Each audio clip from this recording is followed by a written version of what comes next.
आज एक सफर पर चलते हैं। कोई ऐसा वैसा सफर नहीं, बल्कि 625 साल पीछे भारत के काशी शहर में। यहाँ हम कबीर साहब की एक ऐसी कहानी जानेंगे, एक ऐसे चमत्कार की जो आज भी लोगों की जुबान पर है। तो कहानी की शुरुआत कैसे होती है? कहानी शुरू होती है एक सीधे साधे बुनकर से, जिनका बढ़ता हुआ प्रभाव कुछ बहुत ताकतवर लोगों की आंखों में खटकने लगा था। और यही बात दिल्ली के बादशाह सिकंदर लोधी के धार्मिक पीर शेख तकी को जरा भी रास नहीं आ रही थी। तो अब कबीर साहब को नीचा दिखाने के लिए शेख तकी ने क्या किया? उसने बादशाह के सामने, सबके सामने एक खुली चुनौती रख दी। बोला, अगर ये कबीर सच में अल्लाह है ना, तो मेरी मरी हुई बेटी को जिंदा करके दिखाए, तब मानेंगे इसे भगवान। ये एक ऐसी चुनौती थी जिसे पूरा करना लगभग नामुमकिन था। अब सोचिए बादशाह की क्या हालत हुई होगी। एक तरफ उसका पीर, दूसरी तरफ कबीर साहब। उसकी अपनी इज्जत और विश्वास सब कुछ दांव पर लग गया था। सारी संता को तुम्हारे खिलाफ भड़का कि शेख तकी ने बादशाह को धमकाना शुरू कर दिया कि अगर कबीर ये नहीं कर पाया तो वो उसे काफिर घोषित कर देगा। अब बादशाह तो घबरा गया, भागा भागा पहुंचा कबीर साहब के पास मदद मांगने। पर कबीर साहब वो तो एकदम शांत थे। उन्होंने बस कहा, जाओ कह दो उससे, मैं उसकी बेटी को जिंदा कर दूंगा। और इसी के साथ सबके सामने एक बड़ी परीक्षा का दिन तय हो गया। कल शेख ताकी की बेटी को कबीर साहब जी के द्वारा जीवित किया जाएगा। और फिर वो दिन आ ही गया। सोचिए वो माहौल, एक तरफ कबीर साहब का अड़िग विश्वास, दूसरी तरफ शेख तकी का घमंड, और बीच में हजारों की भीड़ जो बस एक चमत्कार देखने के लिए अपनी सांसें रोके खड़ी थी। हजारों लोग, कोई छोटा मोटा मजमा नहीं था। हजारों लोग जमा हुए थे ये देखने के लिए। हवा में ना एक अजीब सा तनाव था, एक उत्सुकता थी। हर कोई बस ये जानना चाहता था कि क्या वाकई एक मरा हुआ इंसान जिंदा हो सकता है।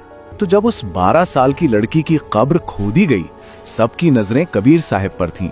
लेकिन उन्होंने कुछ ऐसा किया जिसकी किसी को उम्मीद नहीं थी। वो सीधे शेख तकी की तरफ मुड़े और बोले, शेख तकी, पहले तुम कोशिश करो। चुनौती देने वाले को ही कह दिया, पहले तुम साबित करो। अब भीड़ में भी कानाफूसी शुरू हो गई। लोग कहने लगे, हे महाराज, अगर इसके पास शक्ति होती तो अपने बच्चे को कौन मरने देता? आप दया करो। अगर इसके पास इतनी ही ताकत होती तो अपनी बेटी को मरने ही क्यों देता? जाहिर सी बात है, शेख तकी तो बुरी तरह फेल हो गया। अब सबकी निगाहें कबीर साहब पर। उन्होंने भी लड़की को 3 बार उठने को कहा, पर कुछ नहीं हुआ। बस शेख तकी को तो मानो मौका मिल गया। उसे लगा वो जीत गया है। वो जोर जोर से चिल्लाने लगा, देखा, मैंने कहा था ना ये धोखेबाज है। एक पल के लिए तो वहां मौजूद लोगों में भी निराशा सी छा गई। पर रुकिए, कहानी अभी खत्म नहीं हुई थी, बल्कि अब वो पल आने वाला था जो इस पूरी घटना को हमेशा हमेशा के लिए इतिहास में लिखने वाला था।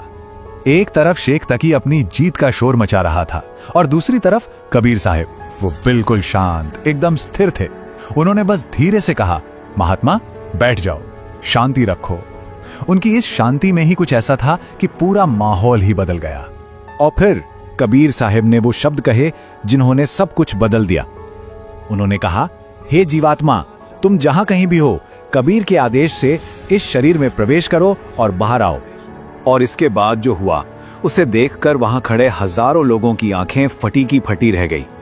देखते ही देखते वो लड़की जिंदा होकर अपनी कब्र से बाहर आ खड़ी हुई। और बाहर आकर उसने जो पहला काम किया वो था कबीर साहब के चरणों में सिर झुकाना। अब आप सोचिए उस भीड़ का हाल। अपनी आंखों के सामने ऐसा चमत्कार देखकर लोग खुद को रोक ही नहीं पाए। चारों तरफ से बस एक ही आवाज गूंज रही थी, कबीर साहब की जय, कबीर साहब की जय। जहां कुछ देर पहले तक शक था, वहां अब अटूट विश्वास था। तो चमत्कार तो हो गया, पर इसके बाद क्या हुआ? उस लड़की का क्या हुआ जो मौत के मुंह से वापस आई थी? चलिए अब ये जानते हैं। वो लड़की सिर्फ जिंदा नहीं हुई थी, पता है उसने क्या किया?